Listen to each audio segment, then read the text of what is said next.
Welcome to a TwinSpires preview of Saturday's couple of Grade 1 stakes coming up at Belmont Park. The first of them goes as race number 8, the Belmont Oaks. Nick Tammaro here to cover this Belmont Oaks with you, joined by James Scully. James, Chad Brown bidding for a 5th Belmont Oaks with a couple of runners in here in what looks like a pretty competitive field, even with a favorite that will go off a relatively short price. Yeah, he's pretty much, he won last year's edition, had won 2 in a row a couple years ago, and always have to respect his entrance. I'm really excited about both these races. I think these 3-year-old turf stakes in New York have been just such a great addition to the schedule. And we don't get quite the international flair with really just one, or we have 2 international shippers in the Oaks.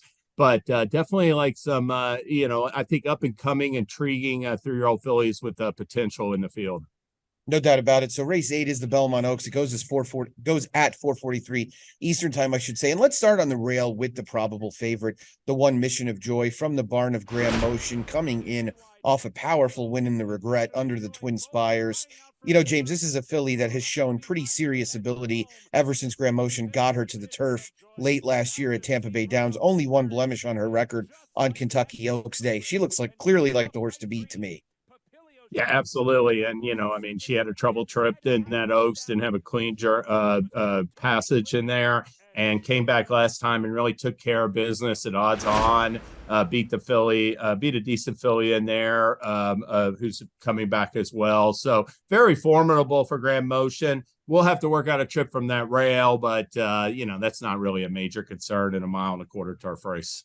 Not at all. Rails coming down on the inner turf course as well. That often does favor horses drawn a little bit farther inside. Mission of Joy is a filly going 1.25 miles for the first time by Kitten's Joy out of a Smart Strike mare. No concerns distance-wise there, in my opinion, whatsoever. Let's take a look at the 7 Esprit, who is your pick. Daughter of Quality Road, was able to get up in time to win the Hilltop last time out over a filly named Breathaway, who had shown some ability in her career prior to that for Christophe Clement. She'll make that difficult jump from 1 mile to 1.25 miles, but you want to talk about pedigrees geared towards going long. The damn side here indicates she'll have no issue with distance. Yeah, out of a Galileo mare by Quality Road. And, Esprit is a filly, made her first 2 starts at Tampa Bay Downs this winter, or one in June, one in March, or one in January, one in March.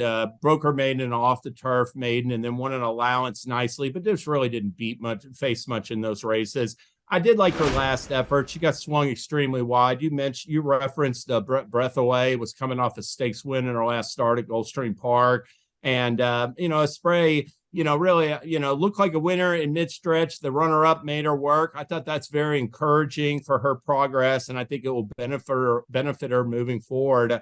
I just think that this is a filly with a lot of upside, and it's interesting to see with the prerequisite, her stablemate.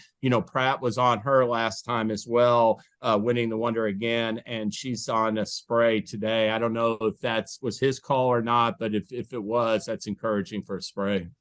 It is an interesting move, and it's one of those things that the public is sure to take note of, I think, without any question. Let's talk about Prerequisite, who won the local prep for this race, the Wonder Again, which actually ended up being run the day after the Belmont, after the cancellation of Thursday's card during the Belmont Stakes Racing Festival. And, there was another runner in there from the barn of Todd Pletcher, who had gone wire to wire in her first 2 starts. And Prerequisite was ridden aggressively by Flavian Pratt out of the gate. All things considered, I thought she ran very well. She set a strong pace and stayed on to the finish. I do get a little concerned about whether she might be able to stay the course with a bit more pressure and another furlong.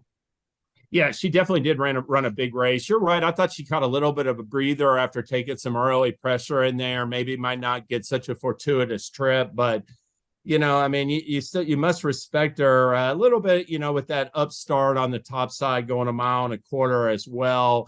But the damn side of her pedigree is built for longer distances. So, she's going to be forward. You'd have to figure again with Irad Ortiz Jr. in this spot, and we'll see how much pressure she takes on the front end. One of the 2 shippers you mentioned, there are a couple in here, has a very American pedigree. That's the 9 Aspen Grove, being by 2018 Triple Crown winner Justify. and out of the Damn Data Dependent, who of course was owned by Klarovich Stables, who won this race last year with McCulloch. This is not a pedigree that indicates more distance is going to be great. Data Dependent was really a miler, and Progeny of Justify have struggled mightily when they've gotten beyond a mile and a 16th. She does come in with some good running lines, though, coming out of the 1,000 Guineas at the Curragh behind Tahira, who was an impressive winner again in her next start. Where'd you land on Aspen Grove, James? I thought this was a little bit too much for her.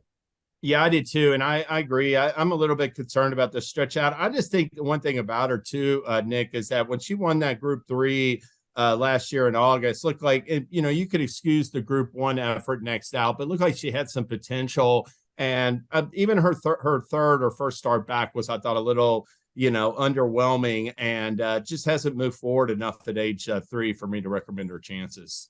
I agree. The other shipper comes from the barn of Graham Motion as well, and that's the Master Craftsman filly Sperling Beg. And the announcer in me is really upset that I did not listen to see how this horse's name is pronounced. We're going to go with that.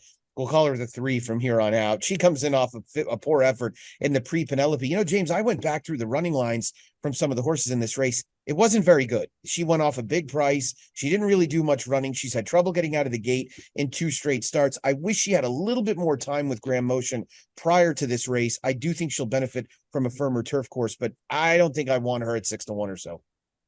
Yeah, I mean, and that's really the question, is what her form was, maybe who she was facing last year. Because she does, she concluded the year with 2 wins and a pair of thirds,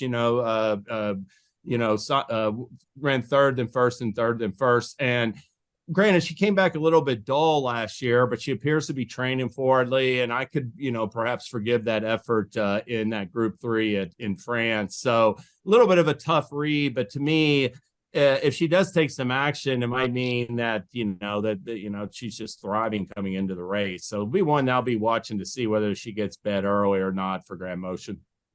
Wanted to mention the 4 Papilio, the winner of the Appalachian, going back to April at Keeneland. She was a good second last out, and a regret behind the aforementioned Mission of Joy. All things considered, James, she had a tougher trip than Mission of Joy that day, who really had a great trip, stalking the pace on the inside, as Papilio got a little held up in traffic when they turned for home. I fear, though, that the 1 1/4 might prove a bit much for her. Yeah, it's a concern, I think. I mean, she's shown her really, I think, to be tough at a mile distances. And yeah, short field and you get in trouble like that definitely could excuse it. But I don't think she was going to ever be a real threat to Mission of Joy, and a little bit looking at taking a stand against her. Who's your top pick in here, Nick?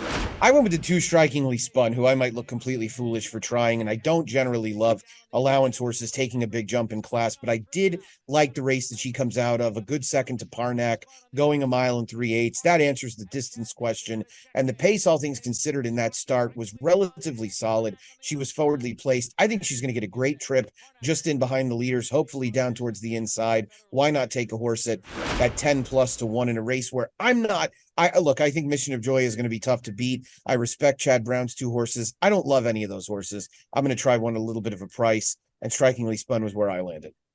Yeah, and to me, I mean, she's going to get a better race dynamics, like you're saying. That pace was slow. She was, forward by default in a sense, and I thought her first 2 efforts, granted against allowance rivals, were very encouraging at Kentucky, and is a filly that could continue to show more for Joe Sharp if she steps forward, could improves, in her stakes debut.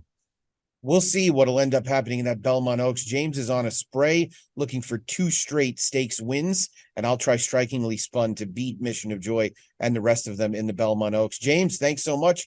Best of luck. I'm sure we'll talk again soon. All right, Nick. Have a great weekend.